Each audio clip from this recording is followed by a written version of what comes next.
شیخی دو پسر داشت، یکی کشاورز یکی کوزه‌گر، هر کدام در دیاری. شیخ در جستجوی اوضاع و احوال حاصل عمر خیش به دیدارشان رفت.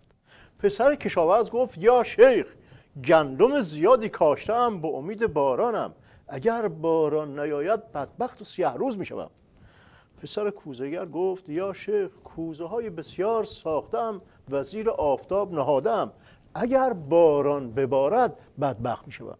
شیخ دو دست به سوی آسمان برد و دو دستی کوبید تو سر خودش و گفت من بیچاره در هر صورت بدبختم. صبر کن میرم. آیه دکتر اجازه بده، بذار ابتکار عمل دست خودم باشه. آره منظورم مقام عظماست که اوضاع از هر طرف به چرخه فکش وسط خیابونه. غلط میگم با مشت محکم بزن رو زبونم. زبونمو ببر برای عبرت بقیه، سر چهاره استراتژی آویزی کن یا بنداز تو منقل مقام عظما. تو چرا اینقدر داغونی؟ یه نفس عمیق بکش، نترس، محکم بزن تو گوش مشکلات. آیه دکتر هر دفعه زدم تو گوش یه مشکل رفت با بزرگترش اومد فکمو پیاده کرد. چی شده الان؟ حالا مشکل انتخابات تو رو اینطوری کرده؟ آره دیگه، آره. چرا برای بقیه انتخابات یه راه نفسی باز میکنه، به ما که میرسه خفمون میکنه. آخه ما از انتخابات فقط جست و پوزشو میخوایم داشته باشیم، همشو که نداریم. انتخابات نیست که، کشکی هم که نمیشه. مرحوم ابوی همیشه میفهمودن به بهادر عرض میکردم، بله میفهمونن که مشنگه به رفیقش گفت اصل میام دنبالت، چند تا بوق میزنم بده بیا پایین بریم بگردیم با هم. رفیق خوشحال شد، گفت باری کلا ماشین خریدی؟ مشنگه گفت نه بوق خریدم. ولی آیه دکتر تو نظام ما انگار بوقش هم نخریدن، همش 2 ماه و خورده مونده به کابوس انتخابات. از حالا به جای اینکه تو نظام دست به دست هم بدن که این بدبختی رو یه جوری از سر بگذرونن، پاچه همدیگر میگیرن. حالشون نیست که هزینه‌شو کل نظام و این مقام عضوی بدبخت باید بده. آخه کار بیخدارتر از اونیه که بشه با تاکتیک زیر سیبیلی و اتکلون از کنارش گذشت. دکتر تاکتیک زیر سیبیل و اتکلون از کجا آوردی؟ چیه این همونیه که خودم هم بعضی وقتا رو خودت پیاده میکنم. مرحوم ابوی همیشه میفهموندن به بهادر عرض میکردم، بله میفهموندن که باباه به پسرش گفتش که اتکلون تو چند میخری؟ پسره گفت 300 تومن. باباه گفت خب اینقدر قیمت نده، خودم 100 تومن ازت میگیرم به رو خودم نمیارم که سیگار میکشی. روشن شد یا فندک بگیرم زیره. آره دکتر شما بهتر از من میدونی که فرق شمع با لامپ چیه. شمع که میسوزه روشن میشه، لامپ که میسوزه روشن نمیشه، ولی مجری که زیادی روشن بشه میسوزه. آیه دکتر آتشی که از ادبیات منقلی حاجی روحانی روشن شد هنوز تو نظام داره زبونه میکشه. من دیگه وارد بحث منقل نمیشم، بحث درب و داغون بودن جناح حاجی روحانی رو میذارم برای یه موقع دیگه که با از دست رفتن 2 تا عزیزش، منظورم حاجی رفسنجانی و اوباما، به روز سیاه نشسته اینجور. ولی جناح مقام عظما چرا اینطوری شده؟ یه جلیلی موجی داشت اونم برید و رفت. یه آدم نمیتونن معرفی کنن.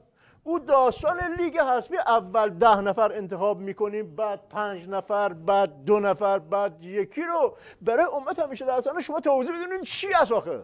خیلی توف است، توضیح هم بدم. دکی عضو اومد با قواعد بازی کار کنه ولی همچین ضایع شد که کاظم صدیقی هم فهمید. این که بفهمه هر بسیجی هم میفهمه. در مثل مناقشه نیست آقای دکتر، ولی سر کلاس ریاضی معلم هر درسی میداد از من میپرسید فهمیدی؟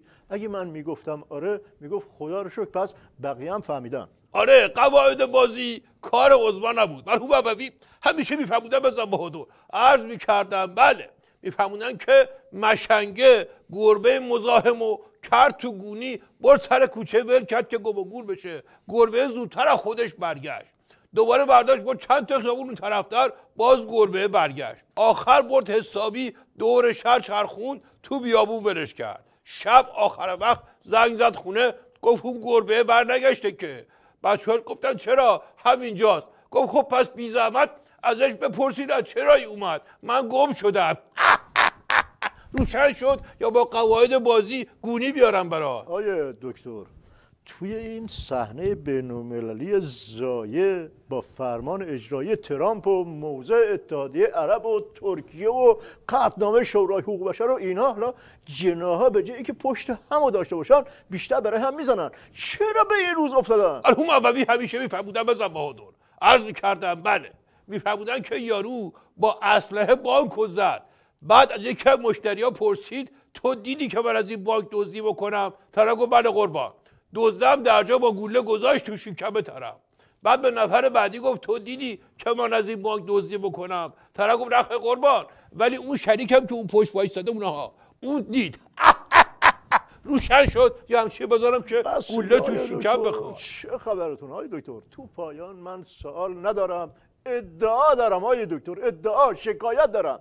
من در اول برنامه فضاحت بار آوردم با توهین زننده به مقام عظمای ولایت شما جیک در نیامد. نکنه شما هم یه چیزی میشه؟ نفوذ فتنه تا کجایه دکتر؟ من اگه میخواستم برای هر توهینی به عظما یه بار وایسم دعوا کنم که چیزی ازم نمیموند. که تو چه خودتو گم کردی که فکر میکنی مثلا توهینت پیش این همه فوش بد و بیرا به عظما که همه دارن میدن مثلا نوبرش آورده؟ تو باید تو هر موقعیتی از مقام عظما دفاع بکنی.